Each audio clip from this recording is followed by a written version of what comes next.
बिस्मिल्लाहिर्रहमानिर्रहीम। आज हम डिस्कस करेंगे टाइप्स ऑफ असेसमेंट के। जब हम असेसमेंट की बात करते हैं तो सबसे पहले हमारे पास असेसमेंट आता है टू जज the performance of the student, की जिससे हम स्टूडेंट की परफॉर्मेंस को जज कर रहे होते हैं, वो हमारे पास असेसमेंट कहलाती है। तो उसी असेसमेंट की कुछ टाइप्स हैं, 4 मेन टाइप्स हैं और कुछ के मुताबिक 5 टाइप्स हैं। हम पांचों को डिस्कस करते हैं। सबसे पहली जो टाइप है उसको हम नाम देते हैं प्लेसमेंट का। प्लेसमेंट असेसमेंट जो है वो सबका नॉलेज के बारे में है, प्रीवियस नॉलेज के बारे में है। जहां हमें प्रीवियस नॉलेज होता है, पहले से हम बच्चों से कोई चीज डिस्कस कर रहे होते हैं। Before starting the lecture we discuss about the students about their previous knowledge. उसमें हम ये पूछ रहे हैं कि भाई उनको क्या पता है। हमने जस्ट उनको कंटेंट दिखाया, एक कंटेंट उनके साथ हमने शेयर किया और वो कंटेंट के बारे में हमने उनसे पूछना शुरू कर दिया।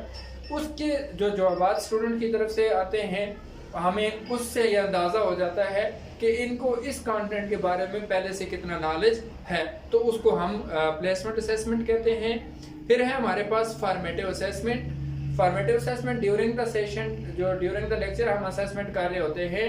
जैसे ही हम कोई चीज़ डिस्कस करने के लिए, कंटेंट डिस्कस करने के लिए क्लास में जाते हैं, तो वहाँ हमने ये किया कि क्लास के साथ साथ उनको चीज़ों को बार बार पूछ रहे हैं। 2-4 चीज़ें डिस्कस की और देन हमने उनसे पूछना शुरू कर दिया। ड्यूरिंग द सेशन अगर हम कहते हैं तो हमारे क्विजेस जो हैं, हमारी असाइनमेंट जो हैं, ये भी एक फॉर्मेटिव का हिस्सा होती है।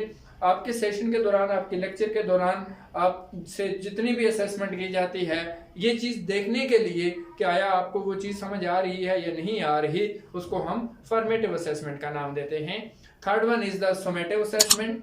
और सोमेटिव एट द एंड होती है, जब आपका लेक्चर खत्म हो जाता है, जब आपका कंटेंट क्लियर हो जाता है, जब आपके ईयर कंप्लीट हो जाता है। लाइक आपका अपना जो कंटेंट यूनिवर्सिटी के स्टूडेंट होने की हैसियत से हम ये देखते हैं कि हमारा जो लेक्चर है कि हमने शुरू में उनका सारा का सारा जो कंटेंट है वो डिस्कस करवाया।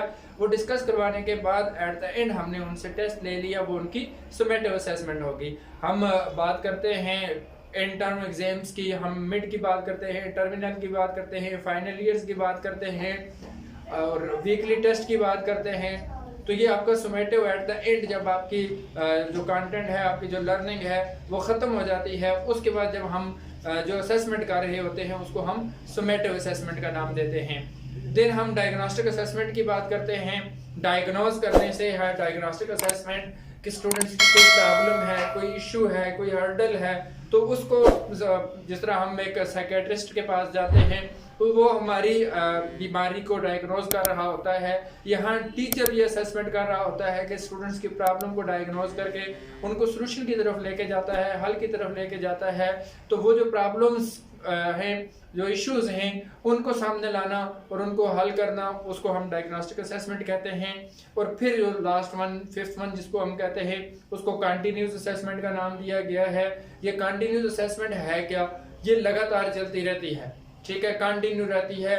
ये हर वक्त फ्रॉम बर्थ टू डेथ अगर हम बात करें तो ये भी ठीक होगा कि हर एक स्टेज पे आपकी ये असेसमेंट हो रही होती है। ये असेसमेंट आपके पीयर्स कर रहे होते हैं, आपके पेरेंट्स कर रहे होते हैं, आपके टीचर्स कर रहे होते हैं, उसके साथ साथ आपकी सोसाइटी मेंबर्स, आपके कम्युनिटी जो है, वो सारे के सारे लोग जो आपके असेसमेंट कर रहे होते हैं, उसको हम कंटिन्यूस असेसमेंट का नाम देते हैं। ये था आज का एक शॉर्ट सा टॉपिक जिसमें हमने टाइप्स ऑफ असेसमेंट को डिस्कस किया।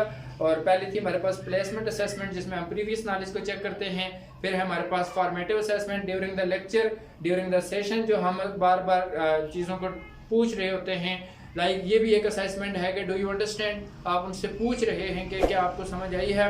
अगर कोई स्टूडेंट कहता है कि यस मुझे समझ आ गई है, तो आपने उससे वो चीज़ पूछ ली कि भैया जो समझ उसको आई है वो आपके साथ डिस्कस करेगा। Then summative at the and की बात करता है, डायग्नोस्टिक असेसमेंट है और उसके साथ साथ कंटिन्यूस असेसमेंट है। उम्मीद है कि आज का शॉर्ट सा लेक्चर आपको पसंद आया होगा। और अगर आपको ये वीडियो पसंद आई है तो हमारे चैनल को सब्सक्राइब करें, लाइक करें, शेयर करें और कमेंट्स ज़रूर करें। अपना भी ख्याल रखेंगे और मेरे चैनल का भी। अल्लाह ने के बाद।